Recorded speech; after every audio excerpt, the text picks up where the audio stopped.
What's going on?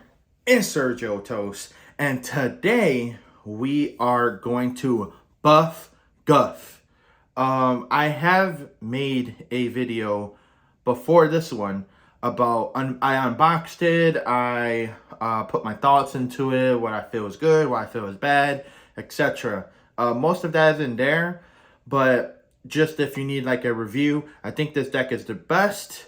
If you love like Super Friends and stuff like that, and like not a lot of people play Super Friends, honestly. I usually do, to be honest. That and Tribal Knight. But it's exciting to see a precon of a Super Friends deck. It would have been a lot better if it was $40, but it's around 80. But anywho, we're not talking about prices. Today we are talking about buffing them up, so without lands, because I feel like every single precon you should take out like tap lands. There's a lot of trash lands, and if you're paying $80, I feel like they should have done a lot better. That's where they failed once again. But without lands, because like I said, you should tweak that yourself. You already know, put the shocks, put the fetches, put your own type of flavor. I don't really like tap land, so I really don't even put that in. But we are going to take 20 out, 20 in, and I know usually people do 10, but this time, well, my first time, we're taking 20 out, 20 in. And so I will show you what I like and dislike. Of course, it's going to be controversial, what you think that you'll keep in. But for me, this is my deck, you know what I mean? So I'm gonna put in what I like or what fits me, and then take things that I don't like. So stay tuned. All right, so actually I'm gonna be nice and just show you the cards I took out for my lands, because all of these are pretty bad. Even this one being like $20 before this deck was released is pretty bad too. You don't really need a filter and stuff like that. But those are the cards I took out land-wise. I don't really need to explain. They're pretty bad. I guess I remember in the video I said that I really like this, and I still go by it. I guess you could put it back, but more with me filtering and stuff like that without these type of lands I took out. So I will show you what I put in very quick, not really explaining, but here's some fetches, here's some check lands, here's the Triome, which I don't know, talking about all my stuff is just regular edition, and having a special one, it kind of just bothers me, but that's just a me problem. But yeah, these are the cards I put in. You can pause it if you feel like it and add these in, but those are the cards where I switched. I switched a lot of lands. But starting with creatures, these are the ones that I took out, and I'll explain why I did. I guess I'll show you. I'll add the ones after I take these out. But going with these two cards, why I took them out is because all they do, you get to search, stuff like that. Really cool, right? But I feel like I filtered out enough where I don't need these anymore. Same story with these two, why I took these out. Comparing these two, not with them two, is they're just really just blockers. And I feel like we found a different way of blocking except with creatures. Plus, there is a lot of creatures in this deck. This is a Planeswalker deck, so that's why we're taking out a lot of creatures. Kozul is arguably the only one I feel like you could keep in. I guess these three as well. But Narset I'm taking out because it is just a threat. It is like, once you cast it, even on a blank board, like people are going to get rid of it or try to, or hate you out, stuff like that. And it's 6 mana too. If I'm paying anything for 6 mana, it's going to be for a walker, not for a creature. Mangar is a slow draw. Yeah, he's very good, but we are also in blue, so we can draw in different ways. And then Kazuo, I mean, I guess the only thing is that he's a lot of mana. But like I said, that's probably someone you could keep. My ads are these two. And what's cool about Mila is that if you flip it, I'm sure you guys know that it turns into Luca. Luca doesn't do that much, but if you need a walker to benefit the table for yourself, you at least have that option if you draw this. And then Lizelle is very good. Lizelle, you know, you get to put more counters on your stuff when you activate. So that's an easy choice there. So those are the ones I'm adding. For instances, I think this is probably the most controversial card in a deck I'm probably taking out. But you need another card in order to go off with it. Or, I mean, I guess you can have a walker too, but understand that decks are a little bit slower, and I've made so many walker decks, and so this could be added in, you know. I'm sure if there is any card I'm like, maybe I messed up by talking about it in a video while I'm taking it out, it's probably this one. And these are the instances where I'm adding in. I need to get a regular art of that. This is my Sir Gwyn Teferi's Protection, because that's the only deck where I have all special arts.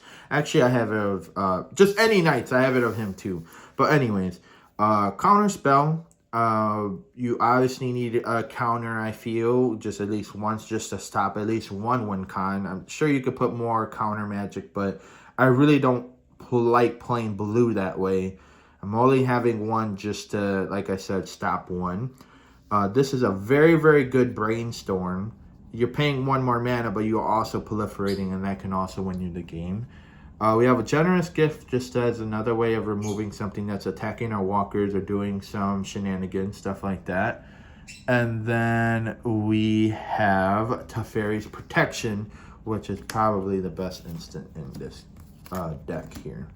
So next we have a sorcery that I'm taking out simply because I am putting better board wipes or, you know, stuff like that. I'm sure the sacrifice could help them. You know, I mean, of course it's just a board wipe, but I will just show you what board wipes I put in. Farewell is obviously one of the best board wipes in the game. Supreme Verdict as well. It can't be countered. And then we have we have Tezzeret's Gambit, where you draw 2 cards and proliferate, and you can use life to pay for at least 1 mana. So I think that these are amazing.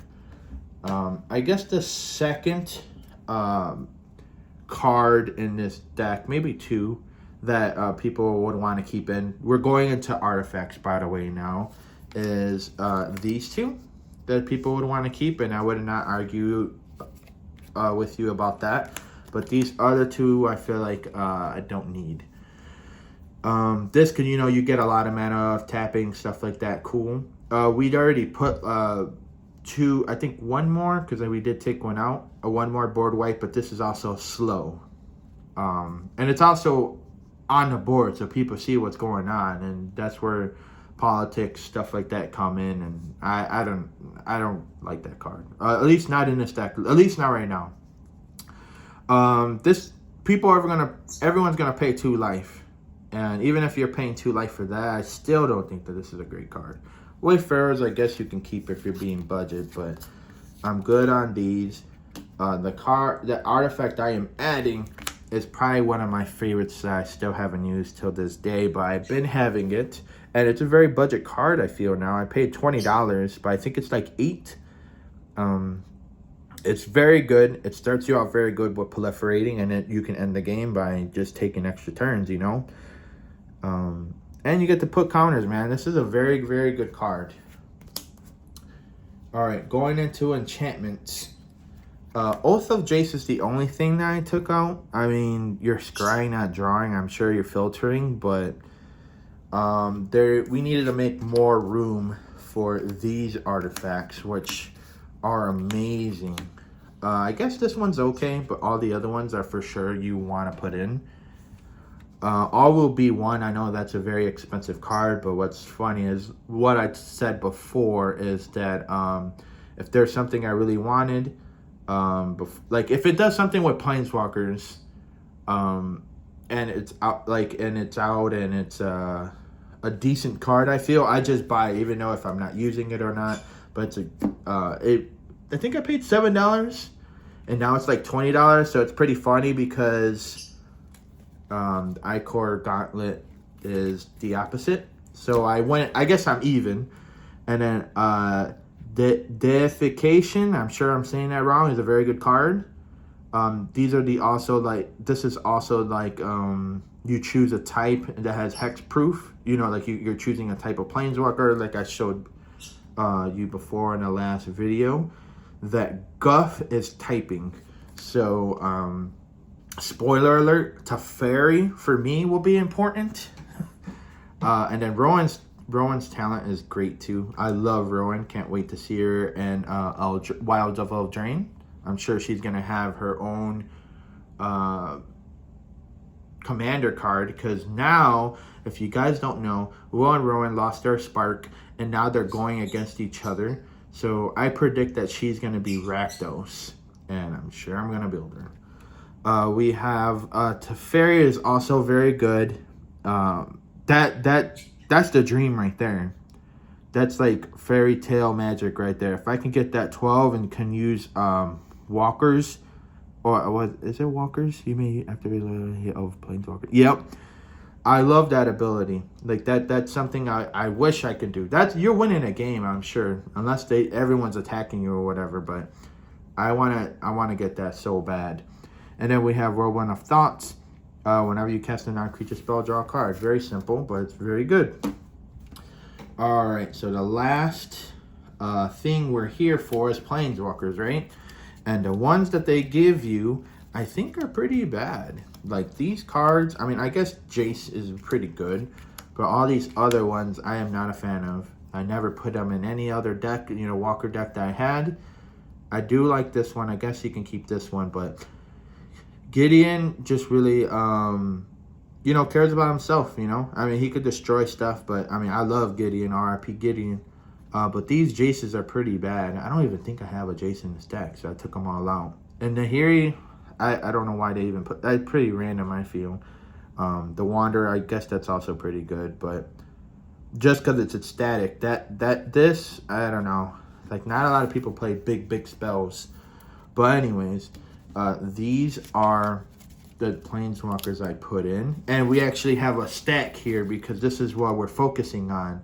I feel like you should have 20 or more with the scheme you're going with. For example, with me, with Knights, I think I have like 30 plus cards for Knights. But here, I think I have 21, 22 if you count Mila when you flip her. But here are the ones that I put in. And you're about to see something with all my Teferis. So these are ones I would use for like choose a Planeswalker type, blah, blah, blah. I have 6 in here. And then we have obviously Ugin. And that should be in any Super Friends deck because it just is so powerful. Am I out? There you go. All right. Deck Fading helps you steal a rock or something. That's what I usually do. Steal a Soul Ring, help me out, stuff like that. Chandra is good because it puts loyalty on red walkers, so that includes Guff.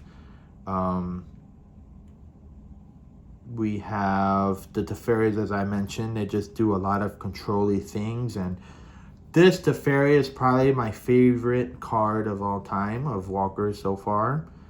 It just does so much, and it's cool that you can do it at any time. So that's why I said before Enchantments that if you could do Planeswalker abilities at any time, that's like the dream. I love this Teferi because this was my CEDH commander, and I loved him with Chainveil. And this Teferi, where's he at? Oh, I passed him. This Teferi was my very first Planeswalker I pulled in the very first set that I got into Magic Dominaria. So I have a lot of love for this card in particular. Wander, you could blink stuff, sure, but also, if you need a walker out, only one creature can attack her. And obviously she's a board wipe as well.